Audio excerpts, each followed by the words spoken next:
जोधपुर में मतदान के दौरान उस वक्त हंगामा हो गया जब कुछ लोग एकजुट हो गए और सूचना कांग्रेस उम्मीदवार करण सिंह को मिली। दरअसल मामला ये बताया जा रहा है कि कुछ लोग बूथ कैप्चरिंग के लिए पहुंचे थे। फर्जी मतदान उनकी ओर से करवाने की कोशिश की जा रही थी और जैसे ही करण सिंह जो कि कांग्रेस के उम्मीदवार हैं जोधपुर से, उनको सूचना मिली, वो अपने पुत्र और समर्थकों के साथ वहां पहुंचे। उनकी ओर से धरना भी दिया गया।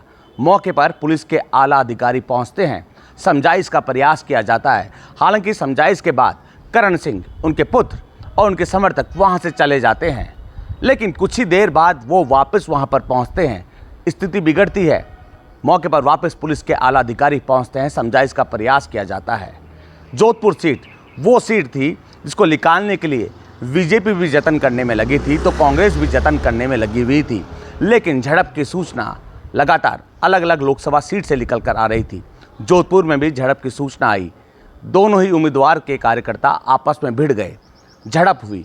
पुलिस के आला अधिकारी मौके पर पहुंचे। लगातार पुलिस के आला अधिकारी समझाइश का प्रयास करने में लगे थे। हालांकि कांग्रेस के उम्मीदवार की ओर से धरना भी दिया गया, आरोप भी लगाए गए कि प्रशासन की ओर से, पुलिस के आला अधिकारी की ओर से कहीं ना कहीं दबाव बनाया जा रहा है। इसके चलते पुलिस जो है कार्रवाई नहीं कर रही है। ये घटना जोधपुर की है। जोधपुर में जिस तरह के हालात बने, क्योंकि जोधपुर का अगर हम जिक्र करें तो यहाँ से बीजेपी की ओर से गजेंद्र सिंह मैदान पे हैं तो करण सिंह मैदान पर हैं। राजपूत वर्सेस राजपूत की लड़ाई साफ तौर पर इस सीट पर देखने को मिल रही थी।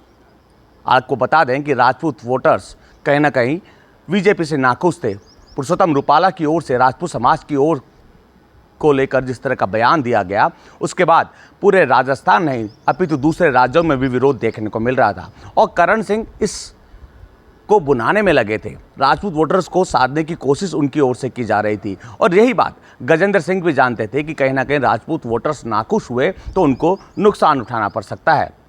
और इसी को लेकर करण सिंह मैदान में भी उतरे, उनकी ओर से प्रचार प्रसार भी किया। राजपूत वोटर्स को साधने की कोशिश भी उनकी ओर से की गई, लेकिन मतदान के दिन जिस तरह का घटनाक्रम हुआ, कुछ लोग एकजुट होते हैं और कहीं ना कहीं झड़प की स्थिति पैदा हो जाती है। झड़प की स्थिति पैदा होने के बाद मामला इतना बढ़ जाता है कि पुलिस को हस्तक्षेप करना पड़ता है। एक बार नहीं, दो बार नहीं, जानकारी के अनुसार कम से कम 3 बार कहीं ना कहीं पुलिस को हस्तक्षेप करना पड़ता है। स्थिति को संभालने की कोशिश पुलिस के आला अधिकारियों की ओर से की जाती है, लेकिन कार्यकर्ता आपस में भिड़ते हुए नजर आते हैं। एक कार्यकर्ता अपने उम्मीदवार के लिए मत मांगता है तो दूसरा कार्यकर्ता अपने उम्मीदवार के लिए मत मांगता है।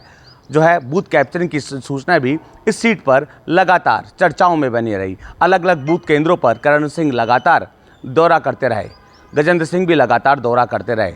बहरहाल स्थिति को पुलिस ने संभाल लिया, लेकिन सवाल ये उठता है कि इस सीट पर जीतेगा कौन, क्योंकि राजपूत वोटर्स कहीं ना कहीं इस सीट पर नाखुश नजर आ रहे थे। अगर एक तरफा राजपूत वोटर्स करण सिंह के पक्ष में वोट करते हैं तो निश्चित तौर पर स्थिति कुछ और नजर आएगी। बसंत पांडे, TV9 जयपुर।